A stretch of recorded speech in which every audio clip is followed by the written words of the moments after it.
뉴스입니다. 지상군 투입을 준비 중인 이스라엘이 가자 지구 주민들에게 우리 시간으로 오후 7시까지 대피하라고 통보했습니다. 이란은 이스라엘을 향해 군사작전을 멈추지 않으면 통제 불능 상황이 올 수 있다고 경고했습니다. 서울 강서구청장 보궐선거에서 참패한 국민의힘이 휴일에 긴급 의원총회를 열고 수습 대책 마련에 나섰습니다.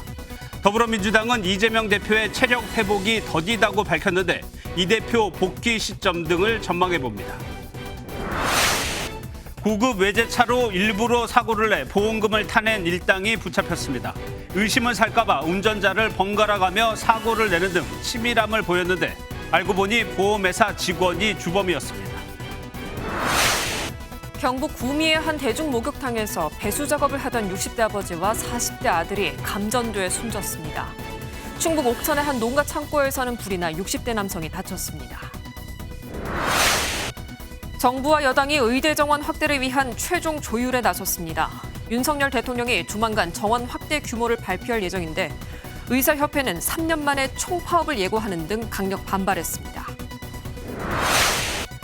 과거 임금과 백성이 만나던 광화문 앞 월대가 100년 전 모습으로 복원됐습니다. 광화문을 나타내는 현판도 금빛 글자로 다시 태어나는 등 광화문이 새로운 모습으로 변했습니다.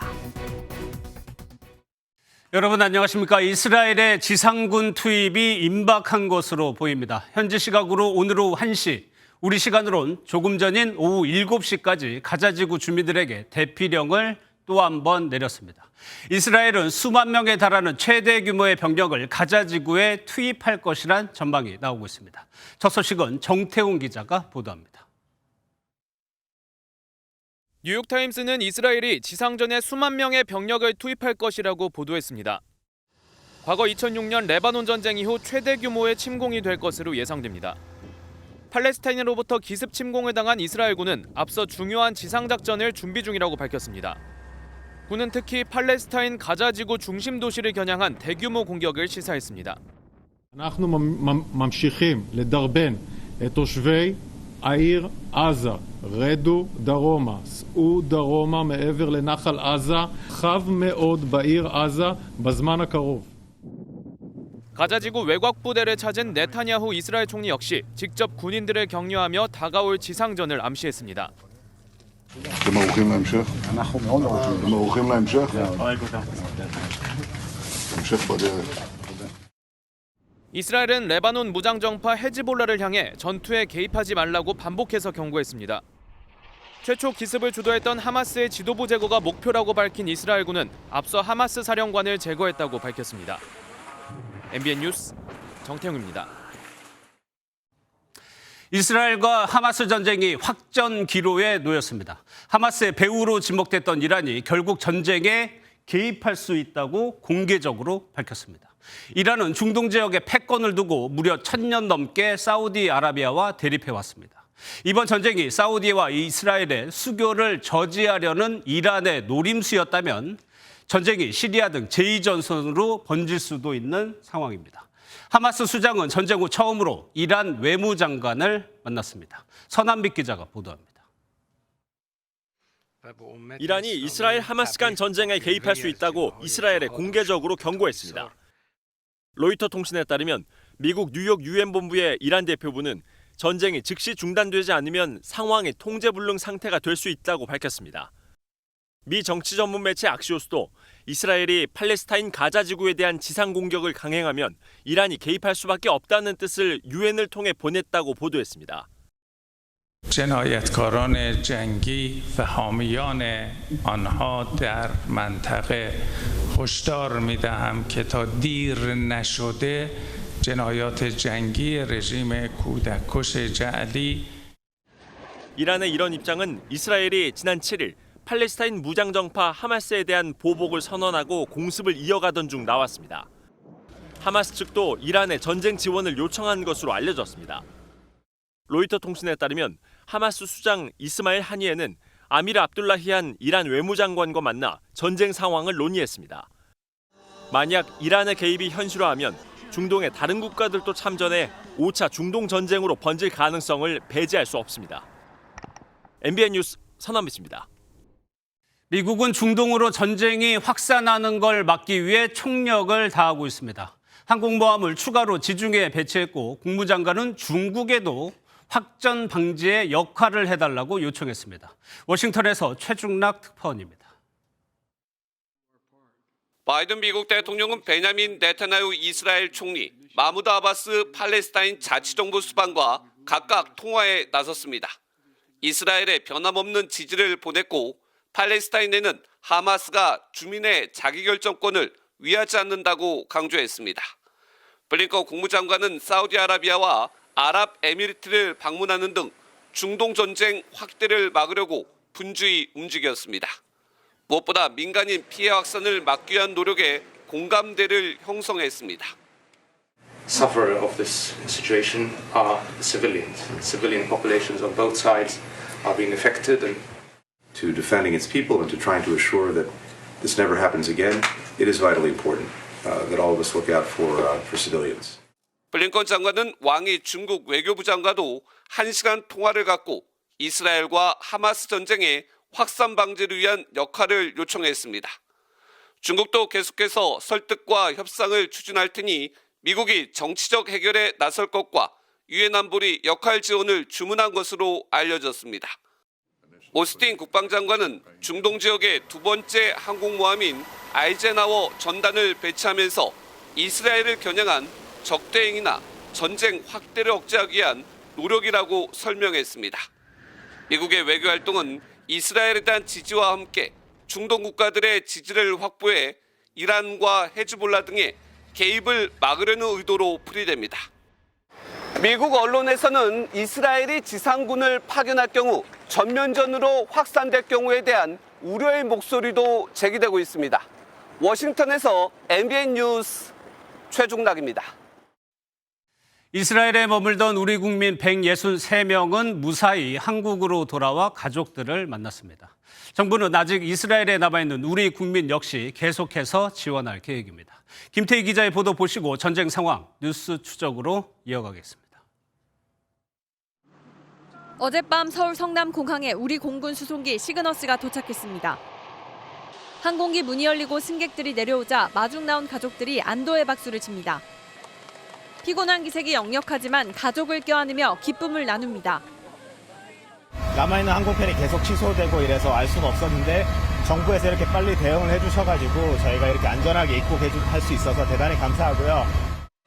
우리 정부가 보낸 공군 다목적 공중급유 수송기 시그너스가 이스라엘 텔아비브에서 출발한 지 17시간 만에 도착한 겁니다. 수송기에는 이스라엘 장기 체류자 81명과 여행객 82명 등 한국인 163명이 탑승했습니다. 우리 정부가 인도적 차원에서 제안해 일본인 51명과 싱가포르인 6명도 군 수송기로 함께 왔습니다. 계속적으로 미사일을 요격하는 폭발음과 또 휴대폰에는 미사일 폭격을 알리는 알림음이 지속적으로 울리고 있어서 정부는 현재 이스라엘에 남은 한국인 450여 명의 안전을 위해 육로나 제3국 항공편을 안내하고 있습니다. MBN 뉴스 김태희입니다. 네, 국제부 서영수 기자 나와 있습니다. 어서 오세요. 예, 가자지구 상황부터 한번 보겠습니다. 사실 100만 명 이상 되는 주민이 피난 가기에는 촉박한 시간이었어요. 지금 상황 어떻습니까? 네, 이스라엘의 대피 명령이 내려지면서 수십만 명이 피난길에 올랐는데 가자지구는 현재 말 그대로 아비규환 상태입니다. 하지만 상당수 주민들이 아직도 대피하지 못한 것으로 보이는데요. 이유는 크게 두 가지입니다. 먼저 이스라엘이 제시한 시간 안에 수십만 명이 대피하는 건 현실적으로 불가능했습니다. 게다가 주민들을 인간 방패로 삼으려는 하마스가 이동을 막고 있는 것도 원인으로 작용했습니다.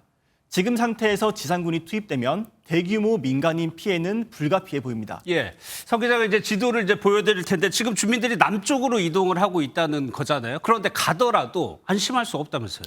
네, 현재 주민들이 모여들고 있는 지역은 이집트와 국경을 맞대고 있는 가자지구 남쪽 라파 지역입니다. 현재 이곳이 가자지구를 빠져나갈 수 있는 유일한 통로인데요. 문제는 이 지역을 통제하고 있는 이집트가 국경을 개방하지 않고 있다는 겁니다. 이스라엘의 봉쇄로 가자지구 내에 식량과 전기가 매우 부족한 상황인데 좁은 지역에 피난민이 계속 몰리면서 심각한 인도주의적 위기가 우려되고 있습니다. 피난민들의 목소리 직접 들어보시겠습니다. ما فيش عنا امل تاني الا انه احنا نطلع لاي مكان امن لانه هان انك انت توجد مكان امن في غزه صعب جدا جدا للاسف الشديد. 그런데 과거 역사를 보면 이슬람을 대표하는 국가가 이집트였거든요. 왜 난민을 거부하는 겁니까? 네, 한마디로 말씀드리면 이집트도 여유가 없다. 이런 이유에서입니다. 예. 국경이 개방되면 최대 수십만 명의 난민이 한꺼번에 이집트로 들어가게 될 것으로 보이는데 이집트도 이런 상황은 부담스러울 수밖에 없습니다. 또 하마스 무장대원들이 난민 사이에 섞여 들어와 이집트 영토 내에서 무장투쟁을 일으키는 것도 우려하는 것으로 전해집니다. 예, 앞서 중국이 잠깐 언급을 하긴 했는데 적극적으로 중동 문제에 대해서 목소리를 내고 있어요. 그 배경을 뭘로 봐야 됩니까? 네, 최근 중국이 중동 지역 외교에 상당히 공을 들여왔고 그만큼 영향력도 확대해왔습니다. 앞서 리포트에서 보신 것처럼 블링컨 미국 국무장관이 왕이 중국 외교부장에게 협조를 요청한 것도 이 같은 배경이 작용한 건데요. 그런데 왕이 외교부장이 어제 사우디아라비아 외교부장과 통화한 내용이 공개됐습니다. 왕 부장은 통화에서 이스라엘의 행위는 자위권의 범위를 이미 넘어섰다 이렇게 비판했는데요. 이와 함께 양측이 즉시 평화협상 테이블에 복귀해야 한다고 촉구했습니다. 예, 그러면 중국도 확전은 원치 않는 것 같은데 이런 움직임을 어떻게 해석해야 됩니까? 네, 그동안 중국은 이번 사태에서 비교적 중립에 가까운 입장을 유지해왔습니다. 그런데 중국 입장에서도 중동 전체로 확전되는 상황은 피하고 싶은 만큼 지상군 투입이 임박한 이스라엘을 압박하기 위해 발언 수위를 높인 것으로 풀이됩니다. 이번 주에는 자위진 중국 중동특사를 현지에 파견해 평화협정을 추진할 예정입니다. 중국 정부의 외교력도 시험대에 오르게 됐는데 평화협정을 성사시킬 수 있을지 미국보다 더 큰 역할을 할 수 있을지 주목됩니다. 예. 그리고 어젯밤 우리 국민들이 이제 수송기를 타고 들어왔는데 여기에 일본 국민들 같이 왔어요. 일본 정부가 감사하다고 얘기를 했네요. 네. 앞서 리포트에서 보신 것처럼 어젯밤 귀국한 우리 군 수송기에는 일본인도 51명 포함돼 있었습니다. 우리 교민에게 우선적으로 좌석을 배정했는데 남는 자리가 있어서 우리 정부가 일본 측에 탑승을 제안했습니다. 이에 대해 가미카와 요코 일본 외무상이 오늘 박진 외교부 장관과 통화해서 감사하다는 뜻을 전해왔고요. 앞으로도 유사한 상황이 생길 경우 양국이 긴밀히 협력하자는 뜻도 확인했습니다. 예. 그런데 일본 국민이 우리 군 수송기 지원받은 게 이번이 처음은 아니죠?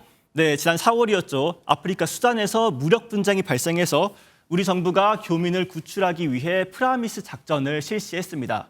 이 과정에서 우리 교민 28명뿐 아니라 일본인 5명도 함께 탈출시켰는데요. 해외 위급 상황에서 일본이 2번 연속으로 우리나라 도움을 받은 셈입니다. 일본 내에선 발빠른 한국 정부의 대응에 부러움을 표하는 동시에 일본 정부의 조치가 아쉽다 이런 반응도 나오고 있다고 합니다. 알겠습니다. 잘 들었습니다. 국제부 서영수 기자였습니다. 정치권 소식입니다. 국민의힘이 보궐선거 참패에 따른 당 쇄신 방안을 논의하기 위해 긴급 의원총회를 소집했습니다.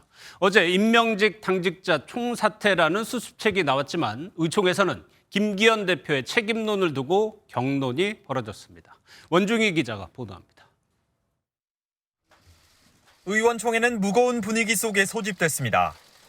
어두운 표정으로 의총장을 찾은 김기현 대표는 당내에서 제기되는 책임론에 말을 아꼈습니다. 그 중진들이 지도부 향해서 쓴소리하는 거에 대해서는 수고하십니다.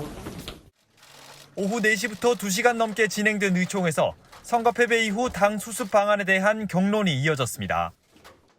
20명이 넘는 의원들이 목소리를 냈고 일부 의원들은 김 대표 사퇴를 요구했습니다. 비대위에 준하는 혁신위가 필요하다는 의견도 나왔습니다. 이게 사퇴한 다음에 대안이 뭐냐? 현실적인 대안이 없다. 그러면은 현실적인 대안이 없으면은 비대위원회에 준하는 혁신을 통해서 김 대표는 사퇴보다는 새로운 임명직 당직자 인선을 통한 2기 체제로 위기를 돌파하겠다는 계획입니다. 수도권과 중도 성향 중심으로 친윤과 비윤 색채가 덜한 탕평 인사가 이루어질 거라는 전망입니다. 하지만 지도부 쇄신 없이 총선을 제대로 치를 수 있겠느냐는 위기감 속에 당내 혼란은 당분간 이어질 것으로 보입니다. MBN 뉴스 원중입니다. 더불어민주당 이재명 대표는 아직 당무에 복귀하지 않고 있습니다. 지난주 금요일에는 재판도 있었고 국정감사도 열렸지만 참석을 안 했습니다. 건강이 아직 회복되지 않았다는 건데 복귀한다면 이 대표는 당장 내부 통합이라는 숙제를 해결해야 합니다. 이혁근 기자입니다. 지난주 금요일 더불어민주당 이재명 대표는 선거법 위반 혐의 재판에 나가지 않았습니다. 국정감사에 나가야 한다는 이유였습니다. 하지만 어찌된 일인지 이 대표는 국방위 국감장에도 나타나지 않았습니다.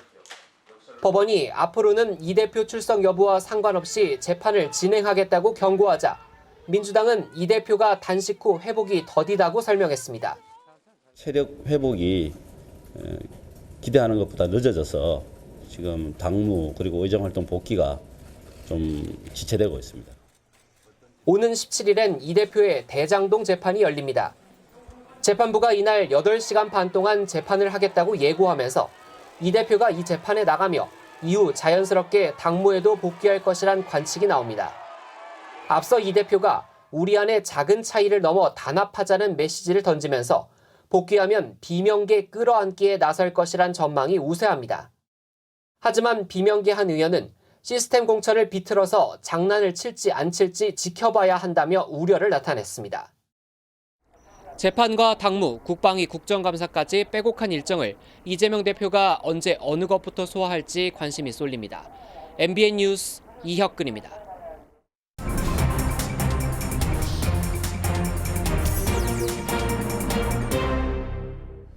정치톡톡 오늘은 안병수 기자 나와 있습니다. 어서 오세요. 예, 국민의힘 상황부터 한번 보겠습니다. 어제 임명직 당직자들이 전원 사퇴를 했어요. 오늘 추가로 차기 당직자 인선이 가능하겠냐 이게 관심이었는데 어땠습니까?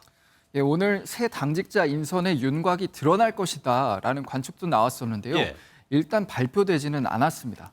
이 당 핵심 관계자는 김기현 지도부를 유지하느냐에 이견이 있어서 발표를 미뤘다고 설명했는데요.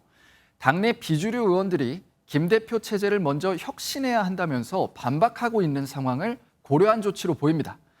다만 빠른 수습을 요구하는 당내 목소리가 컸는데요. 늦어도 다음 주 중에는 인선을 마무리할 것으로 관측됩니다. 이 밖에 당 쇄신 방안으로 거론된 혁신위와 총선기획단 조기 출범 등에 대해서도 의견을 다양하게 모은 것으로 알려졌습니다. 누가 당직에 들어가느냐도 중요한데 어떤 인물들이 좀 거론되고 있습니까? 예, 김 대표는 주말 동안 당내 의원들에게 조언을 구한 것으로 알려졌는데요. 김 대표는 친윤색이 강하지 않은 수도권 지역 의원들을 임명하겠다고 말한 것으로 전해졌습니다. 아시다시피 기존 지도부는 당 지지세가 강한 강원과 또 영남의 현역 의원으로 구성이 됐죠. 새 당직자는 수도권 3선급 중에서 안철수, 유의동 의원이 거론되는 가운데 최근 수도권 출마를 선언한 하태경 의원도 물망에 올랐습니다. 다만 이들 의원들은 아직 구체적인 제안은 받은 것이 없다고 밝혔습니다. 그런데 당내에서 김기현 대표 책임론이 완전히 가라앉지는 않은 것 같아요. 오늘도 비주류에서 쓴소리가 나왔어요. 예, 의총에서는 김 대표의 책임을 강조하면서 거취를 압박하는 주장이 일부 나온 것으로 알려졌고요. 예. 또 의총에 앞서서는 부산의 5선 중진이죠. 서병수 의원이 김 대표를 향해서 집권당 대표 자리를 감당하기에 버겁다고 언급을 했습니다. 이 김 대표가 사퇴로 책임을 져야 한다는 주장인데요. 초선인 최재형 의원도 임명직 당직자 사퇴로는 국민의 눈높이에 맞지 않다며 추가 쇄신을 요구했습니다. 다만 여전히 현역 의원들을 중심으로는 김 대표 체제 유지에 손을 들어주는 기류가 강합니다. 예, 이를 바라보는 민주당은 오늘도 비판을 이어갔습니다. 예, 민주당은 대여 공세를 이어갔는데요. 임명직 당직자 총사퇴를 꼬리 자르기로 평가절하하면서 김 대표에게 대국민 사과를 요구했습니다. 전형적인 꼬리 자르기식 책임 회피입니다. 책임져야 할 김기현 대표가 유체 이탈 화법으로 분골 쇄신하겠다니 기가 막힙니다. 또 김태우 전 강서구청장 후보를 특별 사면한 윤석열 대통령과 김 후보에게 공천을 준 김기현 대표의 책임은 어디 갔느냐며 맹공을 퍼부었습니다. 이른바 용산 책임론을 부각한 겁니다. 예, 그렇다고 해서 민주당이 조용한 것도 아닙니다. 당내에서 혁신해야 된다 요구 계속 나오고 있잖아요. 예, 총선 승리를 위해서 당을 혁신해야 한다는 주장이 민주당에서도 나오고 있죠.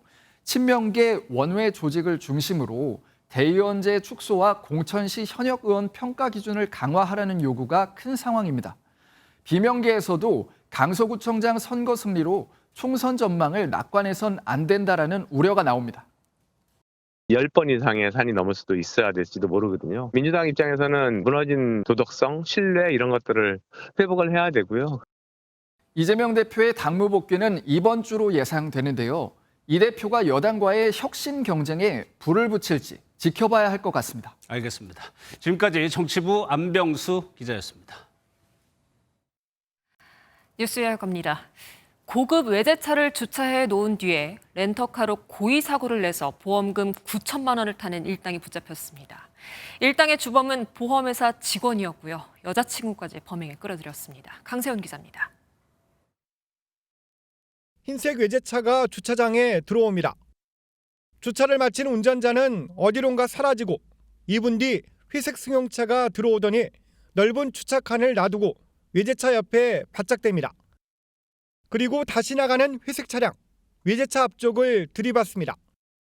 이번엔 골목길에 주차된 외제차를 지나가는 차량이 충돌합니다.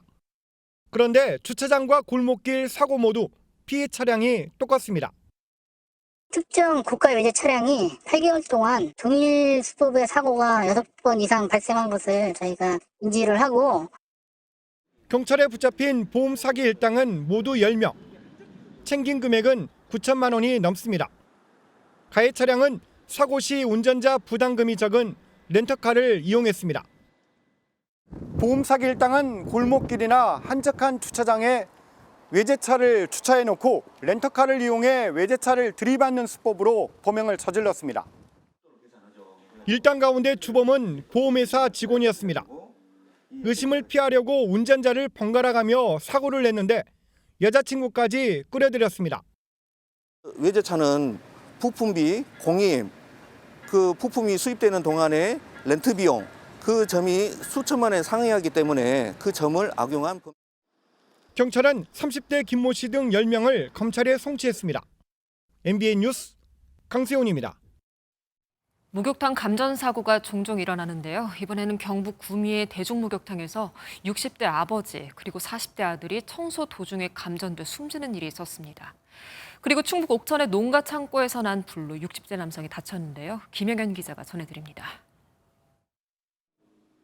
어제 오후 7시 10분쯤 경북 구미시 송정동의 한 대중목욕탕에서 남성 2명이 감전됐다는 신고가 소방에 접수됐습니다. 이들은 목욕탕 업주인 60대 남성과 아들인 40대 남성으로 발견 당시 심정지 상태였습니다. 구급대원들이 응급처치 후 병원으로 옮겼지만 숨졌습니다. 당시 두 사람은 목욕탕 청소를 위해 펌프로 배수 작업을 했던 것으로 확인됐습니다. 수중 펌프를 남탕 안에 담가놔놓고 남탕 안에 있는 물을 빼는 과정에서 감전사가 일어나는 걸로. 공중에 떠 있는 헬기에서 소방대원이 밧줄을 타고 내려옵니다. 경북 포항 내연산에서 산행 중이던 30대 남성이 낭떠러지로 떨어진 건 어제 오후입니다. 이 사고로 남성의 종아리 근육이 파열됐지만 소방 헬기로 긴급 구조돼 생명에는 지장이 없는 것으로 알려졌습니다. 오늘 새벽 2시쯤 충북 옥천군 청선면 능월리의 한 농가 창고에서 불이 나 30분 만에 꺼졌습니다. 진화 작업에 나선 창고 주인인 60대 남성이 얼굴과 허리 등에 1, 2도 화상을 입었습니다. 또 창고와 화물차 한 대를 태워 소방서 추산 1,500만 원의 재산 피해가 났습니다. 경찰과 소방당국은 잠을 자던 중 밖에서 탁탁 소리를 듣고 112에 신고했다는 남성의 말을 토대로 정확한 화재 원인을 조사하고 있습니다. MBN 뉴스 김영현입니다. 이번에는 두 여성의 난투극을 전해드릴 겁니다. 이렇게 격하게 싸운 이곳은요, 경찰 지구대 앞입니다. 가방을 훔쳐갔다, 아니다라면서 날이 새도록 싸우는데 이 싸움의 결말은 가방은커녕 황당하게 끝나버리고 맙니다. 장덕진 기자입니다. 흰색 SUV 차량 한 대가 지구대로 들어옵니다. 운전석 쪽에서 한 여성이 내리는데 조수석에서 나온 다른 여성이 운전자를 강하게 밀칩니다. 이 충격에 운전자가 튕겨져 나가고 2명은 팔을 뻗어 서로를 밀고 당기며 몸싸움을 이어갑니다. 머리채까지 잡다가 결국 땅에 쓰러집니다. 소란을 들은 경찰들이 건물 밖으로 나와 여성들에게 말을 겁니다. 상황 근무하고 있는데 여자들 목소리가 좀 크게 들리길래 나가보니까 몸싸움 하고 있어가지고 그만하시라고 무슨 일인지 말을 해보라고. 동승자 여성은 운전자가 자신의 가방을 훔쳤다고 생각해 말다툼을 벌이다 경찰서에서 확인하자며 지구대까지 온 겁니다. 그런데 두 여성에게서 술 냄새가 났습니다. 밤새 같이 술을 먹었는데 술 냄새가 나고 차를 타고 왔다고 했기 때문에 저희가 음주 측정 절차를 음주 측정을 준비할 때도 말다툼을 이어가던 운전자는 갑자기 주저앉아 눈물을 흘립니다.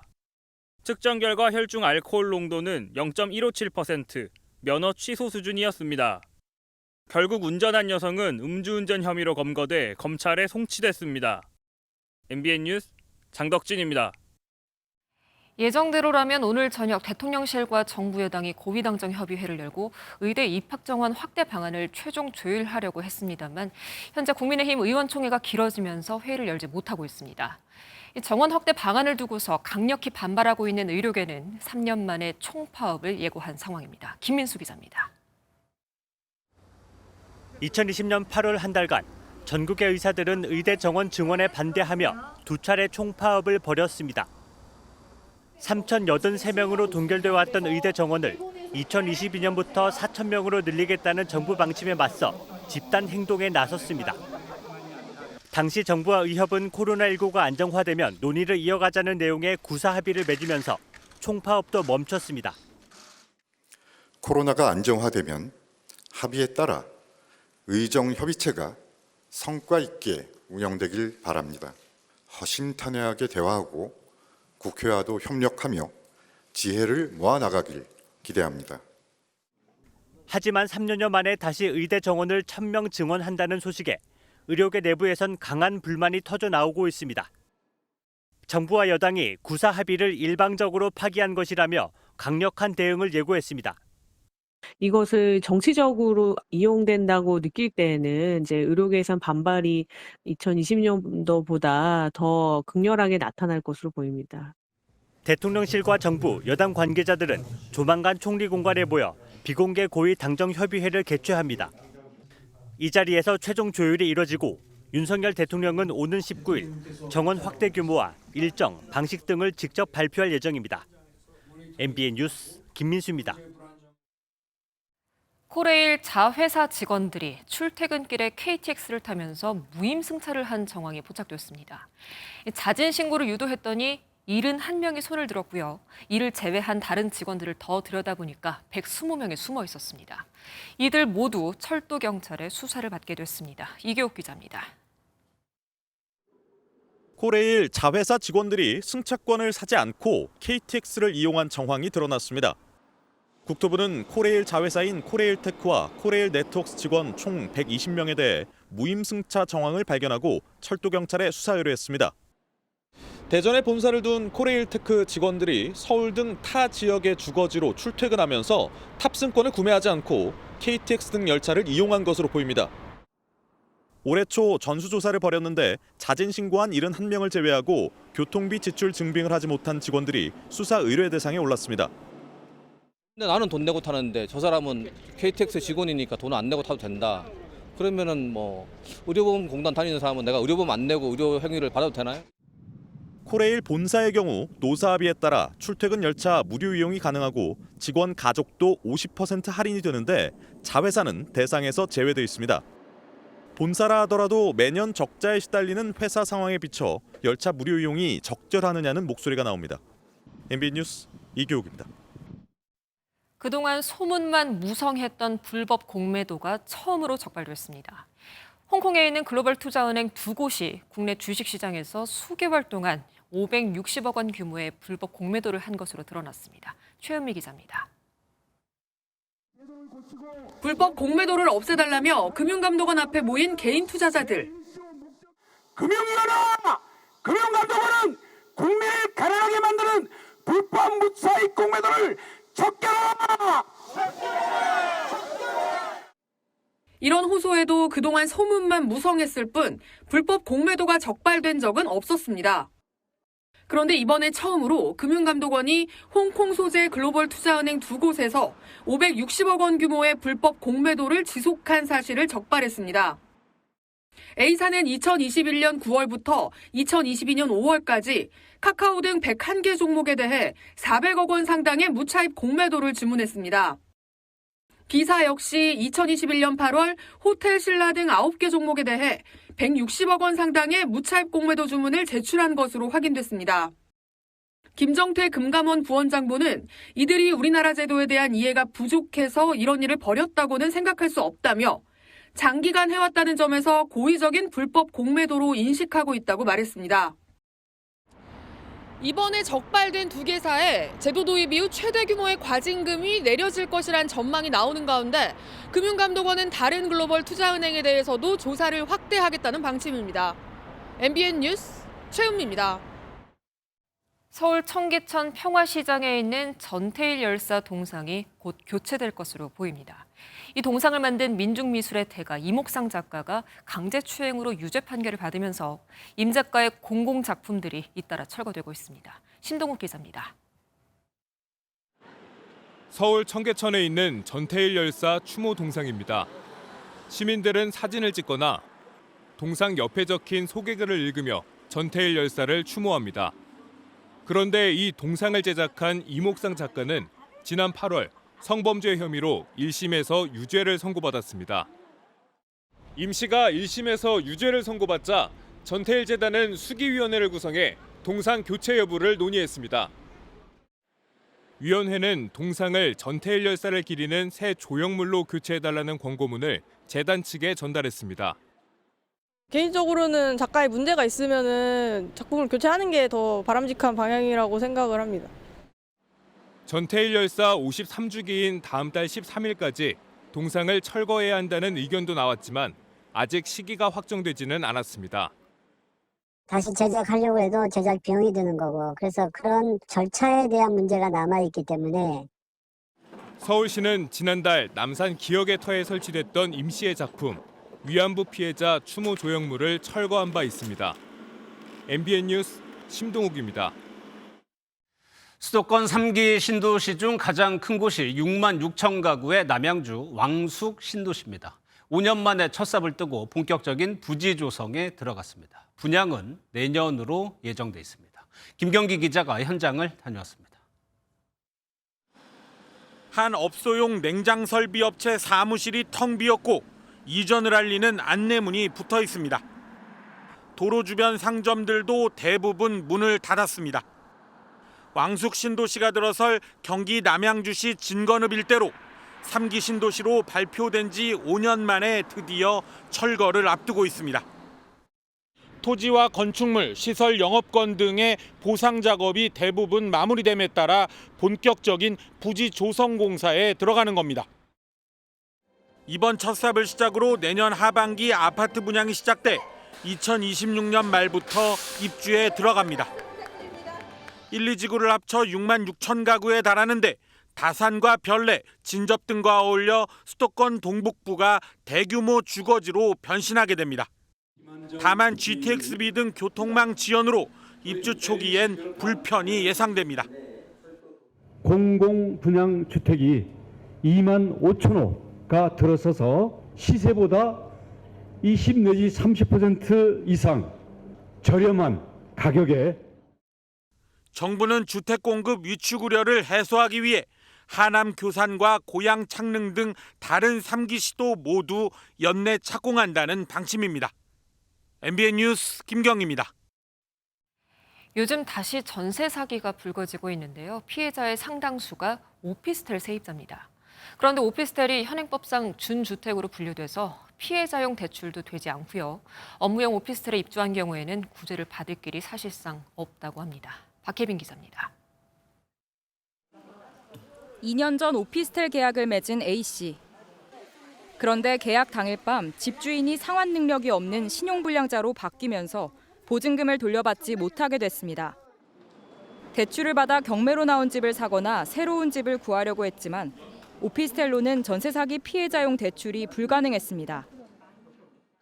오피스텔 같은 경우는 지금 법상 준주택에 해당돼요. 특례보험 자리로는 아예 안 되고 디딤돌도 뭐 소득 요건이니 뭐니 해동사항 안 되는 분들도 많고. 최근 다시 늘고 있는 전세 사기 피해자 상당수는 오피스텔 세입자였습니다. 피해자들은 주로 소득이 낮은 30대 미만의 젊은 층이 많았습니다. 특히 오피스텔은 업무용으로 등록된 경우도 많은데 계약 당시 따로 물어보지 않으면 알 수가 없습니다. 1억 7천짜리가 하나 있는데 주거용인가요? 한번 봐볼게요. 업무용인데. 업무용 오피스텔은 전세 사기를 당해도 사실상 피해를 구제받을 길이 없습니다. 전입신고도 다 되었고 확정일자도 다 되었는데 저층은 지금 지원을 받을 수 있고 고층은 못 받아요. 같은 건물에 살고 있음에도 불구하고. 피해 금액 회수는커녕 당장 살아갈 돈을 빌리는 것조차 어려운 오피스텔 전세 사기 피해자들. 제2의 빌라왕 사태가 우려되고 있습니다. MBN 뉴스 박혜빈입니다. 경복궁 정문, 그러니까 광화문 앞에 그동안 보지 못했던 것이 생겼습니다. 길고 넓은 공간, 바로 월대입니다. 이곳에서 임금과 백성이 만나고 행사도 열렸었는데 일제가 철거를 하면서 사라졌었죠. 100년 만에 월대가 돌아오고요. 또 현판도 본래 모습을 되찾고 이제 광화문의 진짜 모습을 보실 수 있겠습니다. 김한준 기자입니다. 광화문에서 백성들의 상언을 받도록 명했다. 조선의 왕이 백성과 만나고 외국의 사신도 맞이했던 공간인 광화문 월대. 하지만 일제 강점기 시절 광화문 앞에 전차선로가 깔리며 월대 역시 모습을 감췄습니다. 광화문의 제 모습을 찾기 위한 작업이 2006년부터 시작되면서 땅 밑에 있던 월대의 흔적들이 발견됐습니다. 실제 월대를 구성했던 재료를 사용하면서 6개월간의 복원 작업이 이루어졌고 결국 모습을 드러냈습니다. 조선시대 당시와 똑같은 크기인 길이 48.7m, 폭 29.7m로 조성됐고 해태상도 월대 전면부로 옮겨졌습니다. 월대 중앙에는 조선시대 왕이 다니던 길인 어도가 이렇게 만들어졌습니다. 탁 트인 느낌으로 넓은 곳에서 딱 맞이하게 되면은 그러한 시선들이 되게 좋게 느껴졌을 것 같습니다. 광화문의 새로운 현판도 함께 공개됐습니다. 기존 흰색 바탕의 검은색 글자에서 검정 바탕의 금빛 글자로 새로운 이름표를 달았습니다. 왕과 백성이 소통하는 그러한 공간을 만든 것이죠. 그래서 이번에 복원된 월대는 광화문의 원래 모습을 회복했다라는 데 의미가 있습니다. 돌고 돌아 자신의 자리를 찾아온 조선의 월대. 이제는 시민의 품에서 늘 함께하게 됐습니다. MBN 뉴스 김한준입니다. 로스쿨 졸업생은 5년 동안 모두 5번만 변호사 시험에 응시를 할 수 있습니다. 그런데 이 기간 중에 시험을 볼 수 없는 상황에 처하기도 하죠. 여성의 경우에는 임신이나 출산인데 이를 예외 사유로 인정하지 않아서 문제가 제기되고 있습니다. 박은채 기자입니다. 김누리 씨가 지난 2016년부터 5년 동안 응시한 변호사 시험은 모두 2번. 원칙대로라면 5번 가능하지만 결혼 뒤 임신 출산으로 변호사 시험장 자체도 가기 어려워진 몸 상태 때문입니다. 앉아 있을 수가 없어요. 허리랑 엉덩이가 너무 아프거든요. 변호사 시험이 4박 5일간 되게 좀 그 강도가 센 그런 시험이어서 몸을 회복하지 않은 상태에서 시험을 보는 거는 사실상 불가능합니다. 김 씨는 앞서 코로나19 확진자의 응시 기회를 막았던 변호사 시험 공고가 위헌이란 판례도 있는 만큼 임신 출산도 군복무와 마찬가지로 예외가 필요하다고 헌법 소원을 제기했습니다. 임신을 자기가 선택하지 않은 경우도 되게 많고 우리 원고가 그런 경우고 아이를 낳을 수밖에 없죠. 그래서 시효중단 법리를 적용을 해볼 수 있고 다른 예외를 일일이 인정하긴 어려워도 저출산 문제가 국가적으로 심각한 만큼 고려해볼 법하다는 의견도 있습니다. 출산을 했을 때 그 사람이 손해를 보지 않게 하고 출산하면 이런 이익이 있으니까 나도 출산을 해야겠다라고 느낄 수 있도록 하는 그런 정책들이 굉장히 많잖아요. 그런 정책의 하나로. 앞서 헌재는 2016년, 2018년, 2020년 5년간 5회 응시 조항이 직업 선택의 자유를 침해하지 않는다고 보고 합헌 결정을 내린 바 있습니다. MBN 뉴스 박은채입니다. 나날이 선선해지는 날씨 속에 가을도 점차 무르익고 있습니다. 내일은 찬바람이 강하게 불며 날이 한층 더 쌀쌀해지겠는데요. 특히 중부를 중심으로 아침 기온이 5도 안팎까지 떨어지는 곳이 많겠고요. 서울도 9도로 오늘보다 2도가량 낮겠습니다. 내일은 낮에도 평년 기온을 밑돌며 종일 쌀쌀하겠습니다. 서울의 낮 기온 19도 선에 그치겠고요. 모레 아침에는 기온이 더 떨어지겠습니다. 또 내일 출근길에는 내륙을 중심으로 안개가 짙게 끼겠습니다. 교통안전에 각별히 유의하셔야겠고요. 동풍의 영향으로 강원 영동과 경북 북부 동해안에는 5에서 10mm의 비가 조금 내리겠습니다. 내일 내륙 하늘은 대체로 맑겠고요. 해안가와 남부, 제주에서는 초속 15m 안팎의 강한 바람이 불겠습니다. 내일 중부지방 아침 기온은 서울 9도, 대전은 11도가 예상되고 한낮에는 대부분 20도를 밑돌겠습니다. 남부지방 아침 기온은 12도 안팎으로 출발해 한낮에는 21도 안팎까지 오르겠습니다. 이번 주 목요일에는 중부와 호남에, 금요일에는 남부와 제주에 비가 내리겠고요. 이후로는 기온이 크게 떨어지면서 때이른 추위가 기승을 부리겠습니다. 날씨였습니다.